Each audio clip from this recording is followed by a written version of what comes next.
you, everybody, for coming. You're all an answer to prayer. We pray that you would come, and you're here. And God's going to use you. God's going to use you to run for school board or to support school board candidates. And we need people to pray. And we need prayer warriors because we're in a spiritual battle.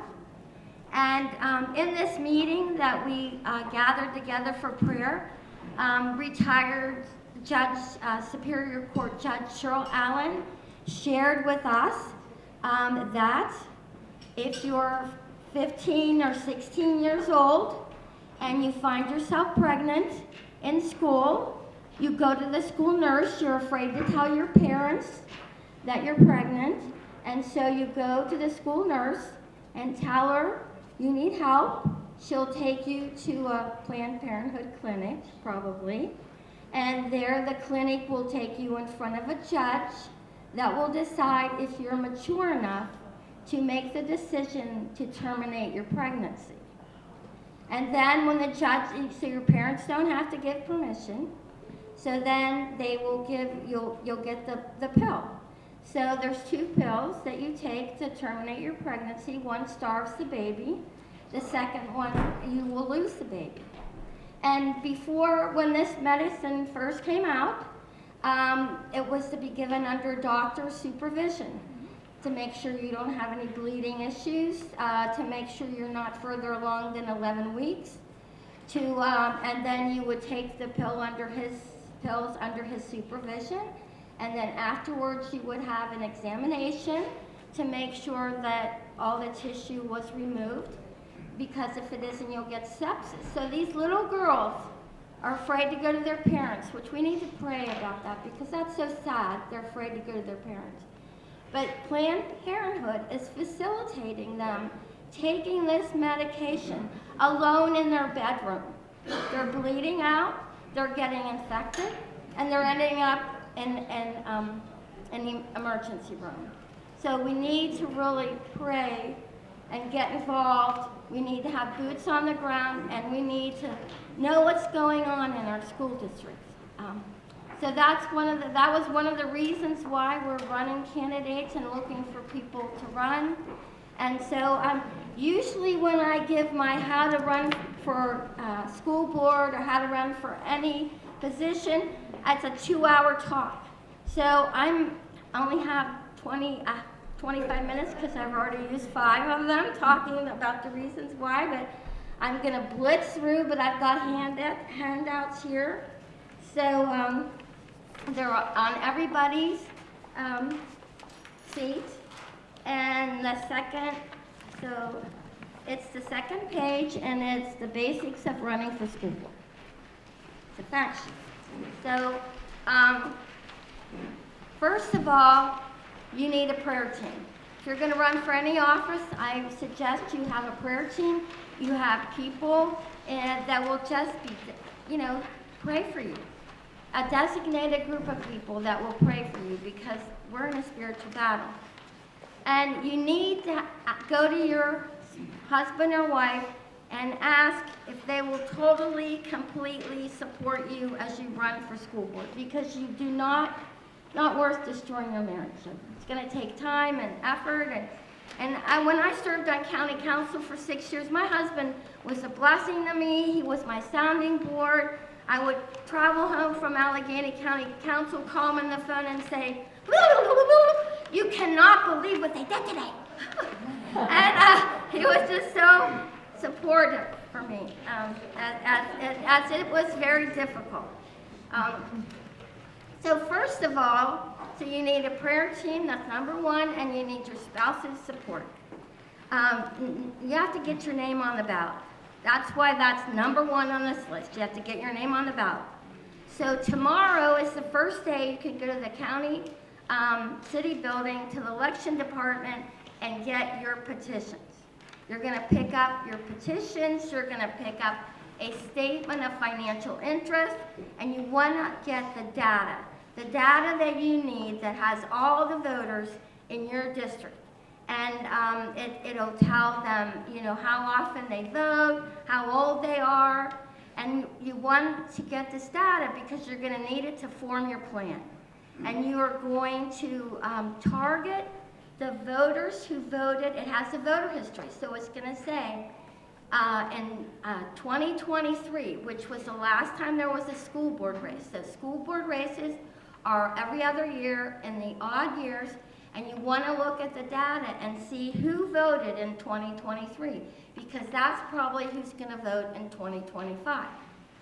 And when you look at all the people who are registered to vote, you're going to be surprised at how many people there are, but just so you know, only about 30% of registered voters vote all the time. We call them super voters. And they vote all the time. They vote in the primary, they vote in the fall, they vote every year. And so you don't want to knock on the door of somebody who only votes once every 4 years for president. You want to concentrate, you only have so much time and so much money, so you want to concentrate on the people who are actually going to come out to vote. So the first day you can get all your paperwork from the county is tomorrow. And the first day you can circulate a petition is the 18th. And so when you run for school board in Pennsylvania, you cross-file.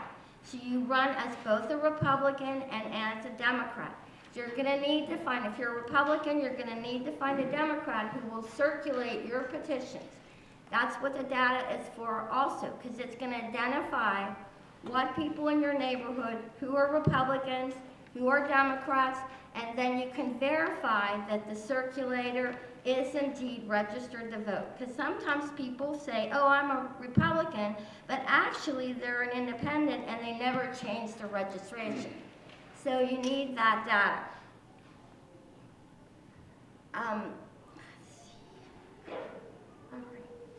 All right, when you circulate a petition, I have, in this packet of information, I also have the details on how to get signatures, the process for filling them out. And when there's 4 candidates, so this year, most school boards have 4 openings on their school board, and 2 years there'll be 5. But because there's 4 openings, you can sign 4 petitions. So sometimes when you're running for the House of Representatives, you can only sign 1 petition for 1 candidate running for the House of Representatives, but because there's 4 openings on school board. Now what you want to do is go to attend the school board meeting, to check out the people that are already there. You want to reach out to if you live in Allegheny County, you want to go to the Republican headquarters. You want to contact the people in your local committee and tell them you'd like to run. And find out what are the people like that are running. In Bethel Park, we only have 2 candidates. We need 2 more candidates. So we need 4 people to run. The last day to get your petitions is March 11th. So before March 11th, you need to go down to the county courthouse. You need to turn in your petitions. You also have to fill out a statement of financial interest. And what that is a list of your income. You know, what property you own and how you make your money. It's very, very important. We had a candidate almost not get on the ballot because as a candidate, you have to turn in your financial interest paper and your petitions, and you have to take that financial interest paper to the administrative office of the superintendent of your school district. And you have to turn it in on March 11th or before March 11th. And sometimes school districts close at 4 o'clock, so if you show up at 4:15, you're not going to be on the ballot because you didn't, turn in your statement of financial interest. The other thing you need to do is some people say, well, I only want to run as a Republican. You don't want to do that. You want to run as both a Republican and both a Democrat because primaries matter. If you win as both a Republican candidate and a Democratic candidate, then in the fall, you'll probably win. You will probably be in. So you're going to have to work really hard now, and hopefully you'll win both as a Democrat and a Republican candidate. You want to take a picture of yourself. You want to take pictures of your family because you're going to need this for the literature. On everybody's seat is a sample of a palm card and literature that you'll be handing out and mailing to people. So you want to have your message. And your message is going to be not a gazillion things. Go with three points. And then you're going to, on one side, put your message, and the other side, put a brief bio. Don't cram all the words in and clutter it up. We have graphic artists that can help you. John, if you live in Allegheny County, John Schneider has at Republican Committee of Allegheny County. He's offered to help you design your palm card, design your yard signs. And speaking of yard signs, you don't want them to be cluttered with a lot of information. This is a good yard sign. The name is big. The background is solid. So you want your yard sign that you can read it when you're going 25 miles an hour in the dark. So it's not something where you put a big message. It's name recognition.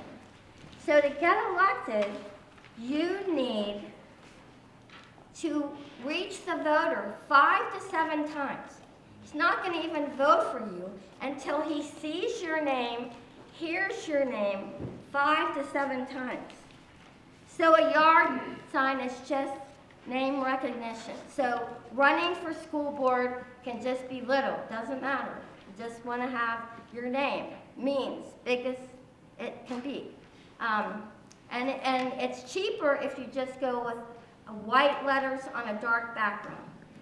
You have to pay for your signs, you know how many colors are on the signs. So being creative with flags and you know, that you don't want to do that. You just want your name as big as it can be.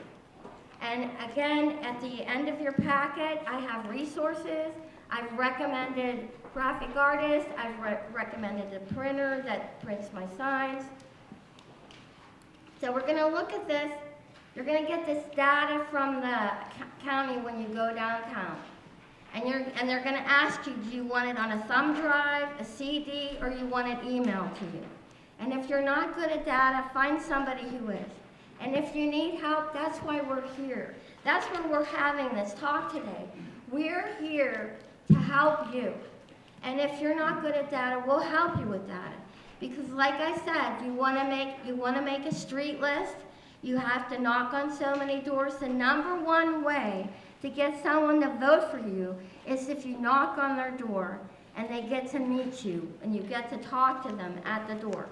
So you need the literature to put in the door, and you need, but you also have to have a plan to reach the voters the 5 to 7 times. So you're going to have to send text messages. That is the cheapest way to get in touch with a voter. Now again, we have data that we can get for you with phone numbers, so you can send text messages. And one text message can be about 6 to 10 cents. And one mailer with a bulk mail and a big postcard, 6 by 9, is going to cost you about $1 a piece. $1 a piece. So think about that. If you have to reach 2,000 voters, you're talking $2,000. Not that we're discouraging you from doing that, because you're going to have fundraiser, you're going to ask your friends and to help you, and you have to look at your friends now and your family, and you need to say, now who do I know who can help me run for office? Who would help me? Who knows me from Girl Scouts? Or I homeschool my kids. My homeschooling friends were always the best volunteers for me. So, and maybe your local committee. You have to think, who will help you? Who will help you knock on doors? And then when you write them all a letter and say, hey, I'm running for school board and I need your help. By the way, I formed a committee, and if you want to give me a donation, I'd really appreciate it, because I'm estimating it's going to cost me $5,000 to run for school board. I'm just throwing a number out there. But I'm going to and I need money for a mailer or text messages. You can set up a website for $50 a month. And I just got a recommendation for a website, and it's called Campaign Partners. I don't have that on the list. And here is John Schneider's phone number at the Republican headquarters of Allegheny County, too. I don't have that on there, 458-0068. Again, he can help you create your literature, he can help you with your yard signs, and he can help you with mailers. He can help direct you with the most inexpensive way to get your message out to the people. Now, when you send a text message, we got involved in the school board race in Bethel Park in 2023, and we realized that the school board candidates didn't realize that there's actually 2 elections in the fall. We got involved in the fall because of mail-in ballots, things have changed.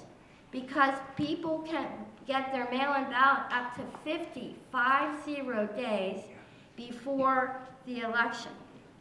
That's right. There are 130 municipalities in Allegheny County. There's 42 school districts. So because of all those places that have candidates, it takes them a while to get the ballot ready. So they're usually coming out more like 30 days ahead of time than 50 days ahead of time.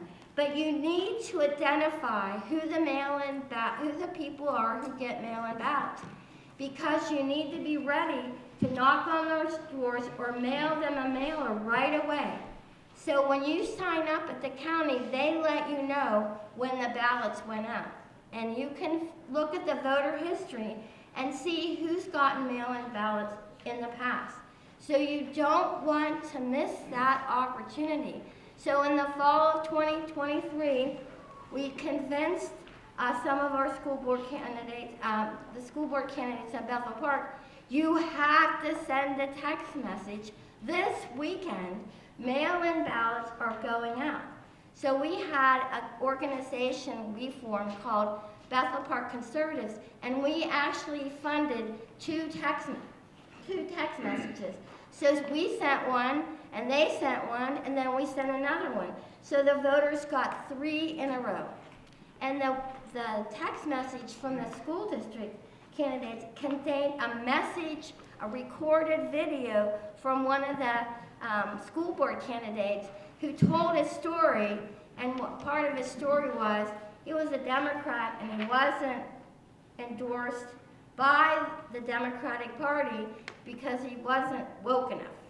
So he shared the story, and he shared there are candidates who did not support boys in the girls' bathroom and boys on girls' sports. Now, we are really blessed that President Trump has declared for us that there's only 2 genders. We're blessed that he's done that. And we are really blessed that he has said he doesn't want boys participating in girls' sports. Yes. But we need boots on the ground to make sure that's actually going to be applied to our school district. Unfortunately, we have a principal a few years back in Bethel Park, a young girl with a double mastectomy that decided she wanted to be a boy and swim on the boys' swimming team, went to a principal, and he gave her permission to swim on the boys' sports team. He didn't ask the school board, and so a precedence was set. The Bethel Park School District hasn't had a policy on whether or bathroom usage, and so the superintendent is just allowing students to choose the bathroom of their choice. So there's a lot going on. And we know that Planned Parenthood is also the leader and driver of puberty-blocking hormones. And so they're pushing the transgender agenda on our children. They're also in, some school districts have invited them in to teach sex ed. And sex ed isn't the sex ed we were taught in school about eggs and sperms and all the mechanics. It's more about, the many genders and the many ways to have intimacy with people. It's not, so we need you. We need you praying for our kids. We need you praying that our kids realize we love them, and when they have trouble that they can come to us. Okay, so you're going to analyze your data, so you're going to identify how many houses you need to knock on doors.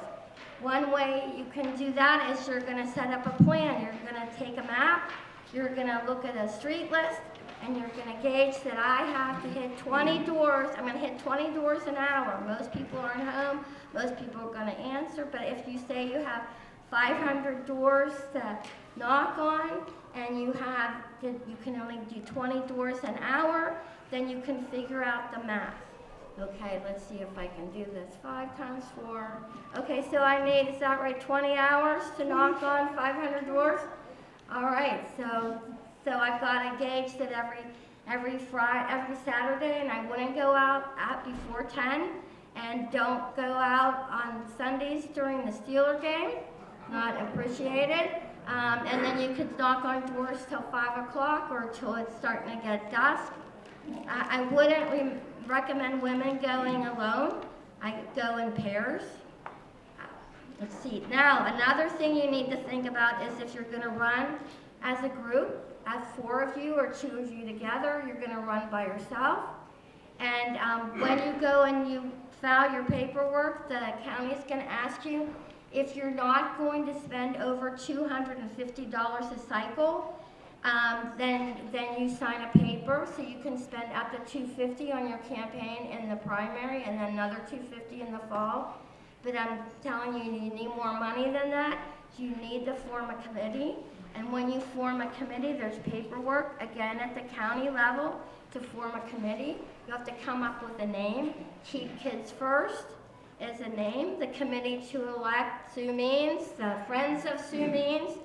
And you need a chairman, and you need a treasurer. And they'll have to file reports. But my husband is sitting in the back, Jim Means. He's volunteered to help anybody with forming a committee and the treasurer's report. He has over 20 years of filing treasurer's reports because he's been the treasurer for the Bethel Park Committee and then different candidates.